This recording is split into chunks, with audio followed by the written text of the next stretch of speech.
La plupart d'entre nous savent à quel point l'eau est essentielle à la vie sur Terre. Le corps humain est composé de près de 2/3 d'eau. Il peut fonctionner pendant de nombreuses semaines sans nourriture, mais meurt après seulement quelques jours sans eau. Mais c'est plus que cela. Prenez une grande respiration. L'air que vous inspirez contient des molécules d'eau, les mêmes molécules d'eau que nos ancêtres ont inhalées, les mêmes molécules d'eau qui ont fait pousser chaque morceau de nourriture que nous avons mangé. Grâce à l'eau, nous sommes connectés à tout ce qui a vécu et vivra jamais sur Terre. Pourtant, si l'eau est l'une des substances les plus distinctives et les plus importantes de la Terre, elle est aussi l'une des plus mystérieuses. À l'époque moderne, certaines études scientifiques suggèrent que l'eau pourrait être bien plus que ce que nous savons déjà qu'elle est. Pas seulement une substance inerte qui donne la vie, mais peut-être une substance qui vit elle-même et qui se souvient. Au milieu des années 1980, Jacques Benveniste mène une carrière solide, quoique peu exceptionnelle en tant qu'immunologiste, ayant atteint le poste de directeur principal à l'Institut national français de la santé et de la recherche médicale, où il passe ses journées à étudier les allergies et les inflammations. Une grande partie de son modeste succès est due à une nouvelle méthode qu'il a découverte pour détecter les allergènes à un niveau très sensible, sa propre petite contribution à la science moderne. Cependant, Benveniste était loin de se douter que c'était cette méthode qui allait changer sa vie pour toujours, le poussant à quitter sa simple existence dans l'établissement scientifique pour entrer dans le nouveau et l'inconnu. Cela s'est produit de manière inattendue un jour où l'un des jeunes médecins de l'équipe de recherche de Benveniste a demandé s'il pouvait utiliser sa méthode pour tester l'efficacité des dilutions homéopathiques. L'homéopathie est une pratique médicale alternative qui croit que le principe de similitude guérit le principe de similitude, c'est-à-dire qu'une substance qui provoque certains symptômes peut être utilisée pour supprimer ces symptômes. Selon les homéopathes, une substance peut être diluée plusieurs fois dans l'eau jusqu'à ce qu'il n'en reste plus rien. Ensuite, cette eau, bien que ne possédant physiquement rien de la substance d'origine, peut être utilisée pour traiter les symptômes. Selon les homéopathes, plus la substance est diluée, plus ses pouvoirs de guérison sont puissants. L'étudiant de Benveniste voulait examiner de l'eau qui avait possédé une substance qui avait ensuite été diluée pour voir s'il y avait une base scientifique derrière les croyances homéopathiques. Benveniste s'est montré sceptique et a répondu « Essayez si vous voulez, mais il n'y aura aucun effet. Les hautes dilutions ne sont que de l'eau. » L'affirmation de Benveniste n'avait rien d'inhabituel pour la science dominante, qui avait longtemps méprisé l'homéopathie, sauf lorsque lui et son équipe se sont aventurés à mener réellement une étude. Ce qu'ils ont trouvé les a choqués. Ils ont d'abord dilué plusieurs fois dans de l'eau une substance qui provoquait une réaction allergique, jusqu'à ce qu'il ne reste plus aucune molécule de cette substance. Lorsqu'ils ont ensuite ajouté cette eau à des cellules vivantes, elle a encore déclenché une réaction allergique, comme si la substance allergène était toujours présente. Comment cela était-il possible ? C'est comme si l'eau avait conservé la mémoire de l'allergène avec lequel elle avait été en contact. Benveniste était abasourdi, incapable de fournir une explication théorique à cet effet. Selon lui, c'est comme si l'on remuait les clés de sa voiture dans la Seine et que l'on découvrait que l'eau prélevée à l'embouchure du fleuve la faisait démarrer. Il a baptisé ce mystérieux effet la mémoire de l'eau, réalisant que si ce qu'il avait trouvé était vrai, cela réécrirait totalement les lois de la chimie et de la physique. Il a donc fait ce que tout scientifique ferait face à une découverte stupéfiante et inexplicable. Il a rassemblé ses résultats dans un document de recherche et l'a soumis pour publication à la prestigieuse revue scientifique Nature. Il ouvrait ainsi la voie à sa découverte aux scientifiques du monde entier. C'est cette présentation qui a donné lieu à ce que la BBC a appelé plus tard l'un des documents de recherche les plus controversés jamais publiés. En recevant le travail, le comité de lecture de Nature était inquiet.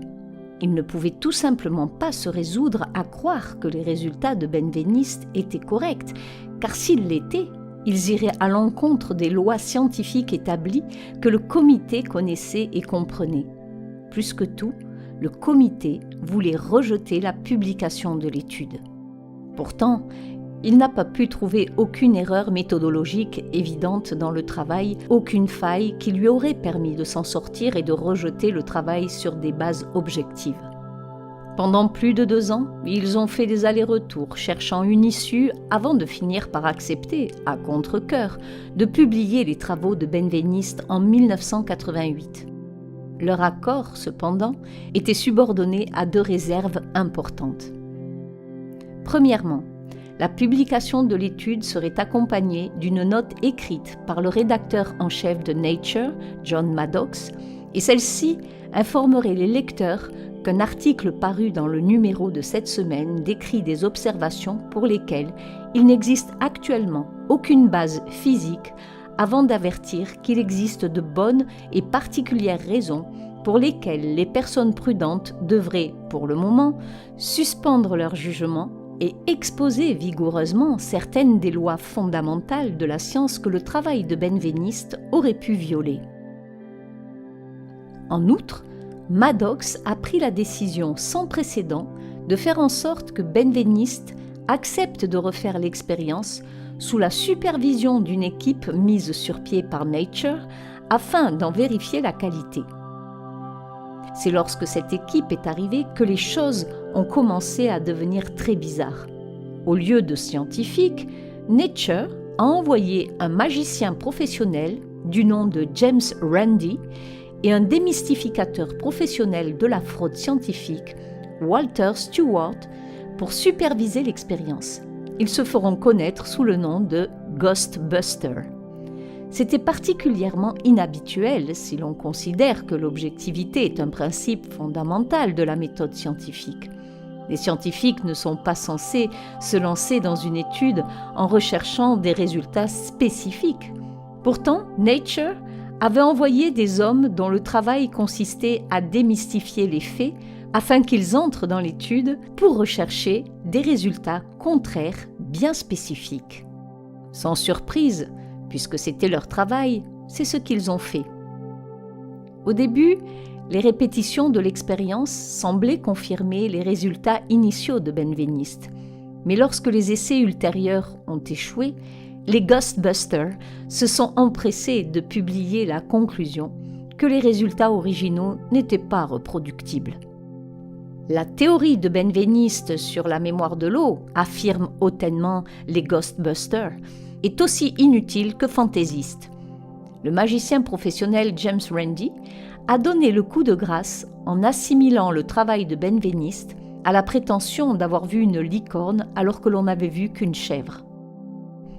Naturellement, et peut-être à juste titre, Benveniste était furieux du processus, affirmant que lui et son équipe avaient été traités comme des criminels, que la soi-disant surveillance de Nature ressemblait davantage à une chasse aux sorcières ou à des poursuites à la McCarthy. Malgré ces protestations, la science dominante a rapidement commencé à se référer aux travaux de Benveniste comme étant une expérience largement discréditée. Aujourd'hui même, Wikipédia nous dit que la mémoire de l'eau n'est pas quelque chose qui mérite une considération sérieuse. Ignorant la question de savoir jusqu'à quel point une chose peut être discréditée par des magiciens et des chasseurs de fantômes, qui ont eux-mêmes admis que ce travail en laboratoire était au-delà de leurs compétences. Le fait est que, depuis les années 1980, le concept de mémoire de l'eau a été sérieusement pris en considération par de nombreux scientifiques du monde entier. Et ce qu'ils ont découvert va bien au-delà des travaux de Benveniste. En 1983, un scientifique nommé Luc Montagnier a fait une découverte qui a permis de graver son nom à jamais dans les livres d'histoire, en utilisant ses compétences spécialisées dans les rétrovirus. Montagnier a découvert les sources de l'immunodéficience humaine qui conduirait à la maladie du sida. En conséquence, Montagnier a reçu le prix Nobel pour sa découverte. On peut se demander ce qu'une personne peut faire après avoir atteint le sommet de sa profession. Et pour Montagnier, la réponse a été de continuer à travailler, de continuer à chercher sa prochaine grande découverte. Pendant plus de 2 décennies, il a travaillé jusqu'à ce qu'enfin, en 2009, la découverte qu'il attendait arrive. Cette année-là, Montagnier a publié un article dans lequel il affirmait avoir été capable de détecter des ondes électromagnétiques émises par l'ADN dans un échantillon d'eau, même après que les séquences d'ADN en aient été diluées, comme si l'eau se souvenait en quelque sorte de l'ADN. Le lauréat d'un prix Nobel affirmait quelque chose qui ressemblait beaucoup aux travaux très décriés de Jacques Benveniste 20 ans auparavant. Comme Benveniste, Montagnier a été largement critiqué par la communauté scientifique dominante lorsque ses résultats ont été publiés. Pourtant, avec un prix Nobel en poche, il ne s'est pas laissé décourager. Il a poursuivi son travail et les résultats sont devenus encore plus incroyables. En 2011, Montagnier a découvert qu'un échantillon d'eau hautement dilué qui possédait les ondes électromagnétiques des séquences d'ADN qui avaient été diluées pouvait effectivement transmettre l'information à un second tube d'échantillon contenant uniquement de l'eau purifiée. En soumettant l'échantillon d'eau purifiée aux ondes électromagnétiques émises par l'ADN qui s'était trouvé dans le premier échantillon dilué, puis en déclenchant une réaction en chaîne par polymérase, les séquences d'ADN pouvaient être répliquées avec une précision de 98% à 100%. Il semblait que l'eau diluée non seulement conservait la mémoire des séquences d'ADN, mais était capable de transférer cette mémoire à d'autres eaux. Mais ce n'est pas tout. Montagnier et son équipe ont découvert qu'ils pouvaient même transmettre les signaux électromagnétiques de l'ADN de manière numérique entre ordinateurs, par Internet, et reproduire l'ADN dans une eau totalement nouvelle dans des laboratoires éloignés. Ils envoyaient un fichier audio à travers le monde à une autre équipe de recherche qui le faisait jouer dans un tube d'eau purifiée et utiliser la réaction en chaîne par polymérase pour faire une copie de l'ADN original.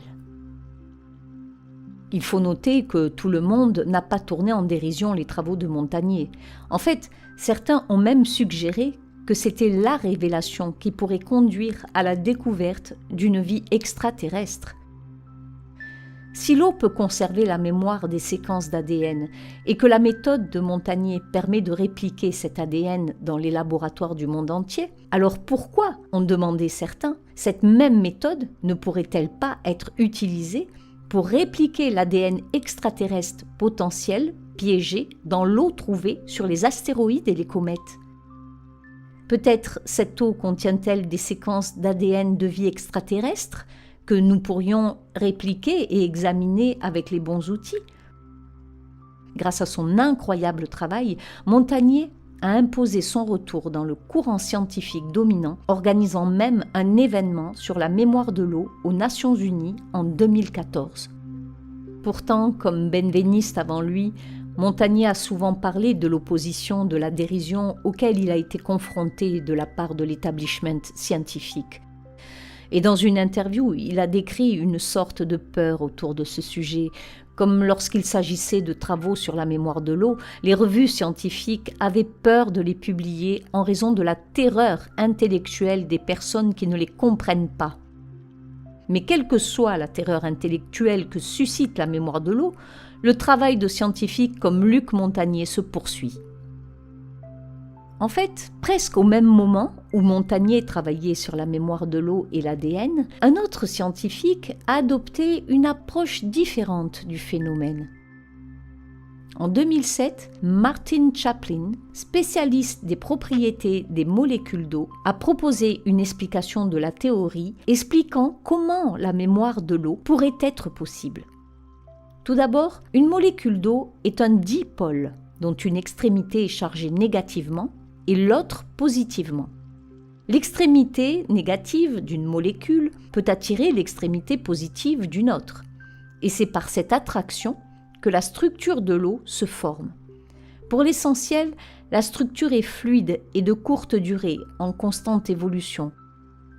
Sauf qu'au sein de ces formes en perpétuel changement, il existe certaines formations stables appelées clusters, dans lesquelles les molécules individuelles peuvent être remplacées sans affecter la structure globale. Selon Martin Chaplin, ces amas statistiquement stables pourraient détenir le secret de la mémoire de l'eau, permettant à l'eau de conserver des informations sur tout ce avec quoi elle est entrée en contact et de conserver en fait une image de toute matière dans son noyau moléculaire. Serait-il vraiment possible que l'eau enregistre l'histoire de sa relation avec le monde par le biais des amas moléculaires ? Et si oui, que fait-elle de ces informations ? Certains scientifiques ont apporté une réponse. Masaru Emoto est un homme d'affaires, un scientifique et un auteur japonais qui s'est fait connaître dans les années 1990 après avoir mis au point une méthode pour congeler des échantillons d'eau et photographier les formes cristallines qui en résultent à l'aide d'une analyse par résonance magnétique et d'une photographie à grande vitesse. Grâce à cette méthode, Emoto a mené une étude extraordinaire et de grande envergure sur l'eau, dont les résultats ont été publiés en 2004 dans le best-seller du New York Times, The Hidden Messages in Water.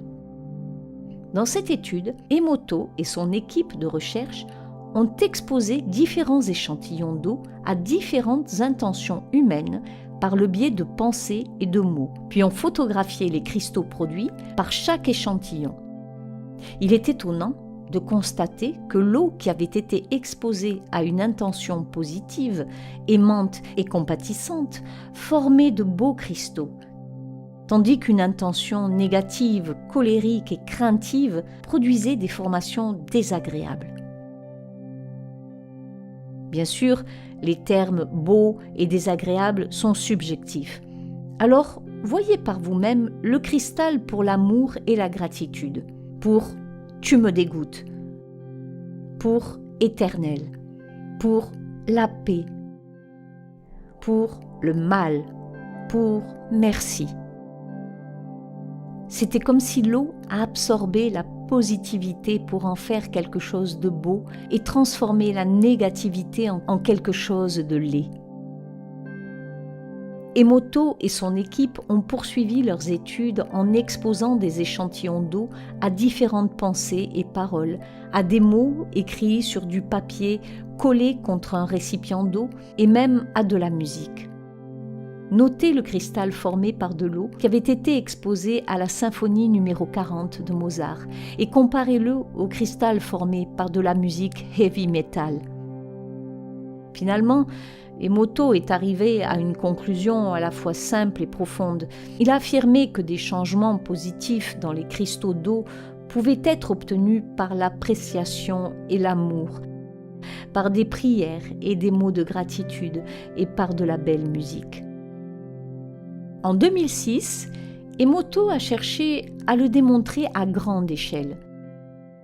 Cette année-là, il a demandé à des milliers de personnes de tout Tokyo d'envoyer une intention positive à des échantillons d'eau dans une pièce de son laboratoire protégé par un blindage électromagnétique. Ailleurs, il a conservé d'autres échantillons d'eau provenant de la même source qui serviraient de contrôle et ne seraient pas soumis à l'intention des gens. Il a ensuite photographié les cristaux produits par chaque échantillon avant de demander à un panel indépendant de 100 juges de noter les cristaux obtenus en fonction de leur attrait. Comme on pouvait s'y attendre, l'eau qui avait reçu les intentions positives a reçu des notes beaucoup plus élevées pour ces cristaux. Comment cela était-il possible ? L'eau semblait non seulement se souvenir, mais aussi changer physiquement en fonction de ce avec quoi elle interagissait, même si cette interaction se faisait par le biais de pensées et de prières intangibles. Si cela est vrai, cela changerait tout ce que nous savons de l'eau et même de notre monde. Comme le dit Emoto, l'eau est le miroir qui peut nous montrer ce que nous ne pouvons pas voir. C'est le plan de notre réalité qui peut changer avec une seule pensée positive, tout ce qu'il faut. C'est la foi si vous êtes ouvert à elle. Mais comme on pouvait s'y attendre, les travaux d'Emoto ont rapidement été rejetés par le courant scientifique dominant. Pourtant, au moment même où Emoto étudiait ces cristaux, un autre scientifique, à l'autre bout du monde, menait sa propre étude sur la mémoire de l'eau, avec des résultats tout aussi étonnants. À l'Institut de statistique et de dynamique des constructions aérospatiales de l'Université de Stuttgart, en Allemagne, un scientifique du nom de Bernd Kröplin a demandé à un groupe d'étudiants de recueillir une goutte d'eau de la même source au même moment. La structure interne de chaque gouttelette individuelle a ensuite été examinée au microscope. De façon incroyable, chaque goutte a formé son propre motif unique, bien qu'elle provienne de la même source. C'est comme si l'eau avait absorbé et retenu quelque chose de chaque élève et s'était modifiée en conséquence. Kröplin et son équipe sont allés plus loin, en mettant différentes espèces de fleurs dans différents échantillons d'eau provenant de la même source. Là encore, les gouttelettes obtenues à partir de chaque échantillon ont produit des motifs totalement différents selon la fleur. Les chercheurs ne se sont pas lassés, répétant l'expérience encore et encore avec différentes combinaisons, exposant l'eau à la musique, aux ultrasons et même aux micro-ondes d'un téléphone portable. Et à chaque fois, l'eau provenant de la même source produisait des motifs différents en fonction du traitement. Il semble vraiment que l'eau se souvienne et se modifie en fonction de ce avec quoi elle entre en contact. Si l'eau reçoit réellement des informations de tout ce avec quoi elle entre en contact et se modifie en conséquence, que veulent dire ces changements pour l'eau elle-même et pour la santé des êtres humains et de notre planète ?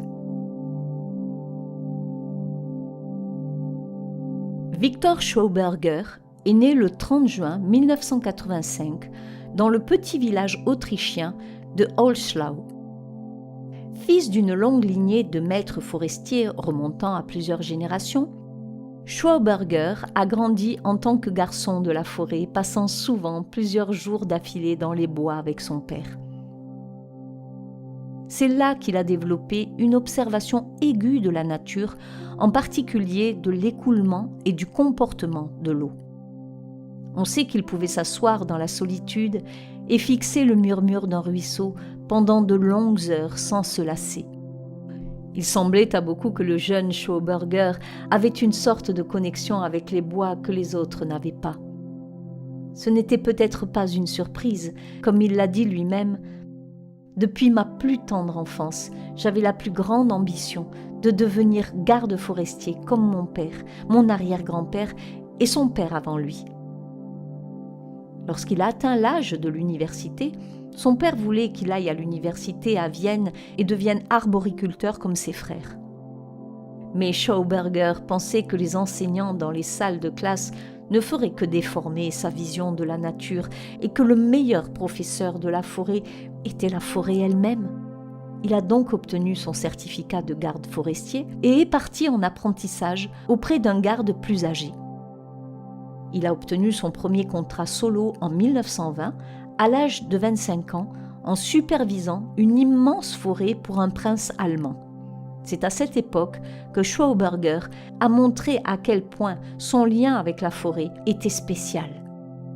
Tout d'abord, il a utilisé sa compréhension unique de la façon dont l'eau s'écoule et de la façon dont elle cherche à s'écouler pour inventer une méthode de transport des troncs d'arbres depuis une montagne, connue sous le nom de flotteur à tronc. Cette invention allait permettre de réduire les coûts de transport du bois à 1/10 et a fait gagner au prince allemand des sommes fantastiques.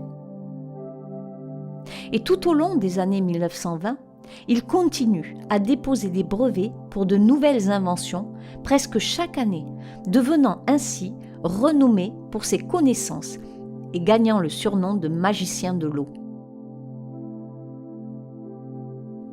Mais malgré tout son travail et tout le prestige qu'il en retire, un moment restera toujours marquant pour Schauberger, une expérience qui façonnera totalement sa vision de la nature et du monde.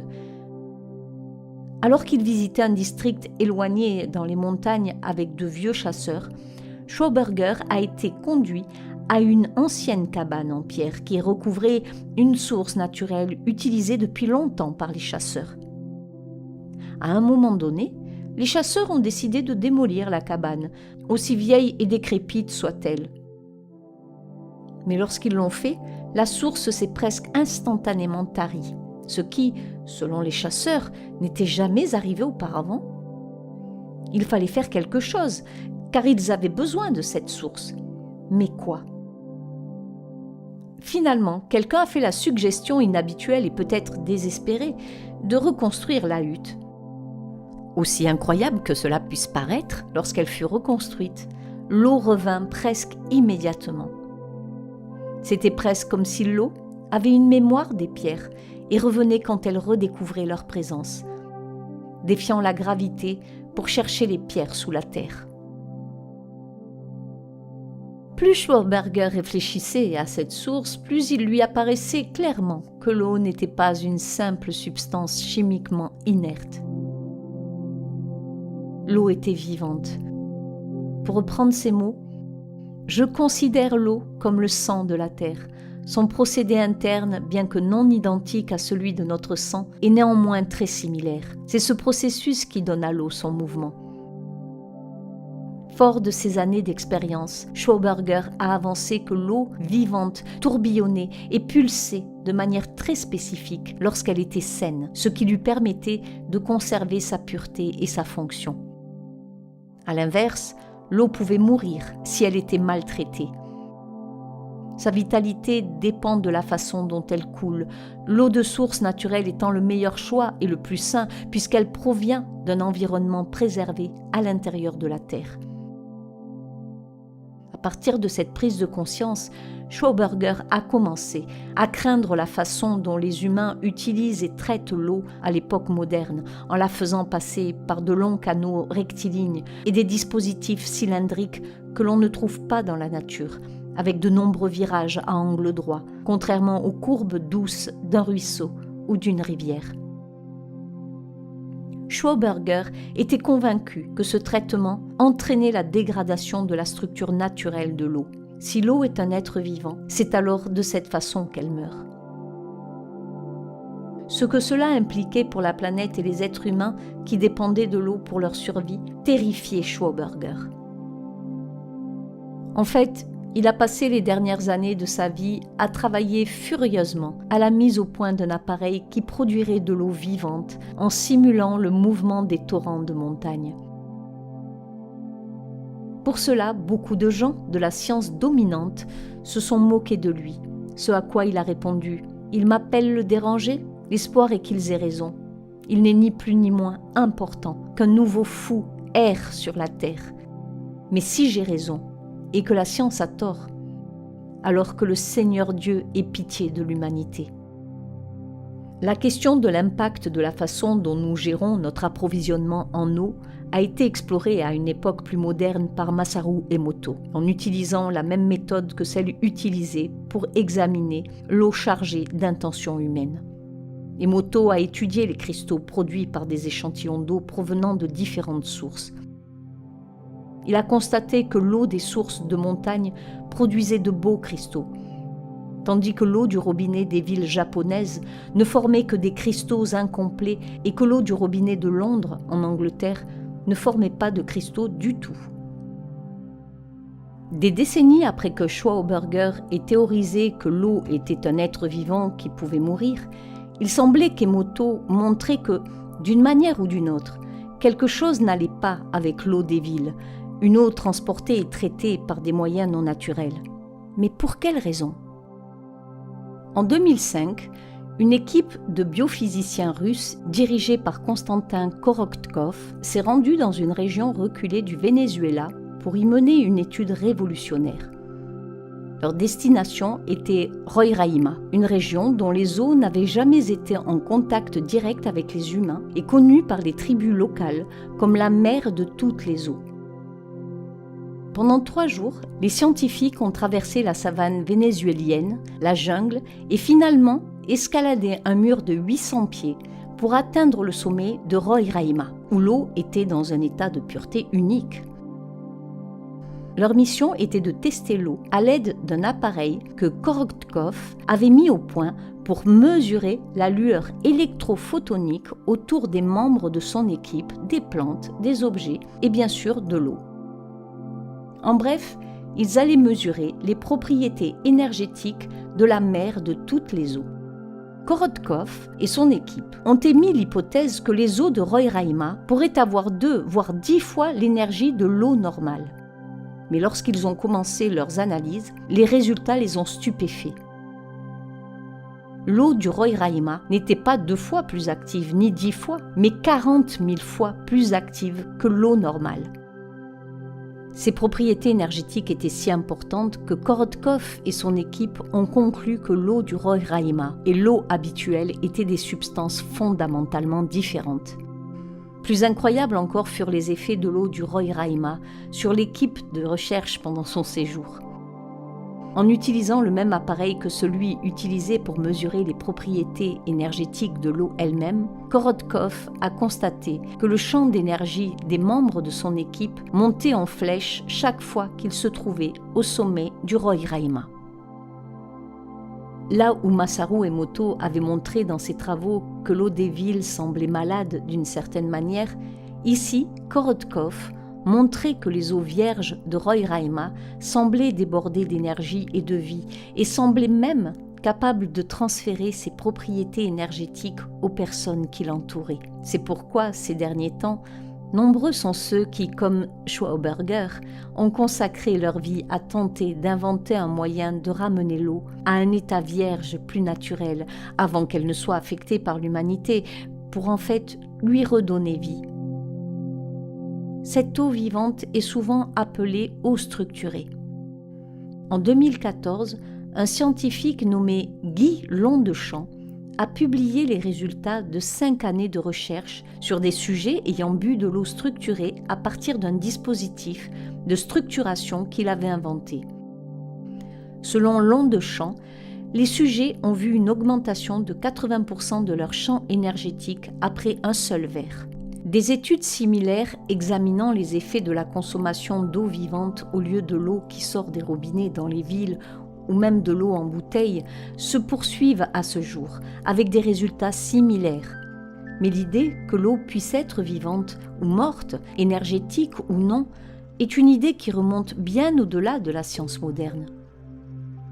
De nombreuses traditions humaines parlent de sources d'eau curative sacrée, du fleuve Gange en Inde à l'eau sacrée du sanctuaire de Notre-Dame de Lourdes en France, en passant par des sources de guérison déclarées dans le monde entier. Mais allez plus loin et rappelez-vous l'expérience de Masaru Emoto qui a montré que l'eau pouvait être infusée avec l'intention humaine. De nombreuses traditions religieuses et spirituelles dans le monde entier semblent suivre ce concept. Pensez à l'eau bénite utilisée dans le christianisme pour le baptême ou aux ablutions rituelles avec les prières quotidiennes dans l'islam. Pensez à la façon dont les moines bouddhistes chantent au-dessus de l'approvisionnement en eau de la communauté, ou comment, dans les traditions indigènes d'Amérique du Nord et du Sud, l'eau peut être rituellement infusée avec une intention de guérison par les prêtres et les chamans. Dans chaque cas, la conviction est la même. L'eau peut être transformée en quelque chose de meilleur si elle est traitée correctement. Ces connaissances anciennes ne sont-elles pas justement confirmées par les études modernes ? En fait, Korotkov et Emoto ont tous deux étudié directement le lien spirituel. Korotkov a étudié de l'eau sur laquelle on avait chanté dans des monastères russes et a constaté qu'elle avait une qualité énergétique beaucoup plus élevée que l'eau ordinaire. Il a même travaillé sur l'influence mentale à distance sur l'eau, en demandant à des guérisseurs d'envoyer leur influence et leurs intentions à des échantillons d'eau provenant du monde entier. et a constaté à nouveau que les pensées des guérisseurs provoquaient des changements significatifs dans les niveaux énergétiques de l'eau ciblée. Emoto, pour sa part, a testé les eaux du barrage de Fujiwara avant et après avoir reçu une prière d'1 heure du révérend Kato Oki, le prêtre en chef du temple Jiyuin, et a constaté qu'après avoir été infusée par la prière, l'eau produisait des cristaux beaucoup plus beaux. Peut-être, comme c'est souvent le cas, les traditions anciennes possédaient-elles un savoir qui a été oublié ou passé à la trappe à l'époque moderne sur la vie de l'eau et la façon dont elle peut être modifiée ? Mais si cela est vrai, la question est alors de savoir ce que cela signifie pour nous à l'époque moderne. Comment la connaissance d'une eau vivante, d'une eau dotée d'une mémoire qui change fondamentalement ce qu'elle est, peut-elle modifier notre compréhension et notre interaction avec le monde qui nous entoure ? Pour répondre à cette question, nous pourrions revenir à une dernière expérience réalisée par Masaru Emoto, peut-être sa plus célèbre et la plus spectaculaire. Dans l'expérience, Emoto a mis de côté 3 gobelets, chacun contenant une tasse de riz recouverte d'eau. Pendant 1 mois, Emoto répétait chaque jour à l'un des gobelets « Merci ». Au 2e gobelet, il répétait « Tu es un idiot ». Et au 3e, il ne disait rien du tout. À la fin du mois, le riz du gobelet « Merci » fermentait bien et dégageait un arôme agréable. Puis le riz dans le gobelet pour « idiot » était noir et mort. Et le riz dans le gobelet du méprisé avait pris une couleur bleu-vert avec de la pourriture. Réfléchissez à ce que cela suggère. L'eau imprégnée de vie par des intentions positives conduit à une croissance saine, tandis que l'eau imprégnée d'intentions négatives, ou simplement laissée dans le mépris, conduit à la pourriture et à la mort. Est-il possible que les humains aient besoin d'une eau vivante pour leur santé et leur vie, et qu'en buvant l'eau morte que l'on trouve dans les villes modernes, nous nous empoisonnions en fait ? Pensez à la propagation rampante des problèmes de santé mentale dans les temps modernes, au niveau stupéfiant de dépression et d'anxiété. Cela pourrait-il avoir un rapport avec notre eau ? Sommes-nous en train de pourrir de l'intérieur, comme le riz d'Emoto ? Pour certains, la solution à ce problème d'eau perçue est simple. Nous devons boire de l'eau vivante provenant de dispositifs structurants, comme ceux créés par Schauberger et Londe de Champ. À défaut, nous pouvons au moins prendre le temps de prier, de chanter ou d'envoyer de bonnes intentions dans un verre d'eau avant de le boire ou dans une baignoire avant de nous baigner. En d'autres termes, nous pouvons et devons, au quotidien, utiliser la mémoire de l'eau et sa capacité à se transformer en quelque chose de vivant et de sain pour notre propre bénéfice. D'autres, cependant, suggèrent que notre connaissance de l'eau vivante et de son incroyable mémoire peut être poussée beaucoup plus loin dans la poursuite de la santé humaine. En fait, certaines études récentes suggèrent même que l'eau vivante et sa mémoire pourraient être un facteur crucial dans l'avenir de la thérapie du cancer, en permettant la transmission de substances curatives qui n'ont actuellement aucun moyen d'utiliser leur fonction en clinique. Et pourtant, il n'y a pas que les effets directs de l'eau sur la santé humaine, mais aussi les effets potentiels sur les aliments que nous mangeons. Schauberger, pour sa part, a toujours affirmé que l'eau vivante était bien meilleure pour l'agriculture, ce que de nombreuses études récentes montrent aujourd'hui comme étant vrai. Par exemple, une étude récente du Water Technology Center de l'Université agricole du Tamil Nadu en Inde a donné à des agriculteurs de l'eau provenant d'un dispositif de structuration et leur a demandé d'arroser certains champs avec cette eau structurée et d'autres avec de l'eau normale. Les résultats ont montré une augmentation étonnante de la croissance et du rendement dans les champs utilisant l'eau structurée, doublant effectivement la production de blé, de tomates, de courgettes, de poivrons verts et de haricots. D'autres études ont montré que l'utilisation d'eau structurée permet de préserver l'eau, d'améliorer la santé des sols, de réduire le besoin de pesticides et même de faire pousser des aliments plus savoureux et de meilleure qualité nutritionnelle.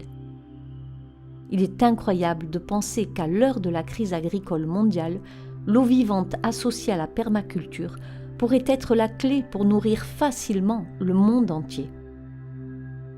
Compte tenu de ces immenses avantages potentiels pour la santé humaine, l'agriculture et la santé de la planète, il est extrêmement bizarre qu'une partie de la science dominante continue de tourner en dérision et d'écarter les concepts d'eau vivante et de mémoire de l'eau.